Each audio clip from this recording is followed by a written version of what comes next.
আসসালামু আলাইকুম রহমতুল্লাহ। আমরা আসলাম যমুনার পাড়ে।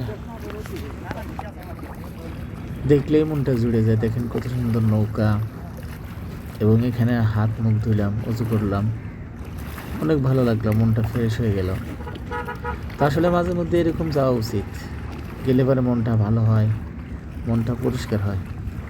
অনেক সুন্দর জায়গা। আপনারা পারলে আসবেন, এখানে আসবেন, একটু মনটা ফ্রেশ করে যাবেন। এটা হচ্ছে যমুনা চাইনাবাদ। অনেক সুন্দর একটা জায়গা, অনেক নৌকা, ওতে দূর পর্যন্ত নৌকা দেখেন, অনেক জায়গা, তো অনেক বড় যমুনা। এপার থেকে ওপার দেখা যায় না, কোনো রকম দেখা যায়। এই যে দেখেন জালে মাছ মারতেছে লোকটি, অনেক সুন্দর মাছ, যমুনার মাছ তো অনেক সুন্দর, একদম তেল চিকচিক করতেছে মাছের, অনেক সুন্দর মাছ। মাশাআল্লাহ, আপনারা আসবেন ইনশাআল্লাহ, ভালো লাগলে শেয়ার করবেন।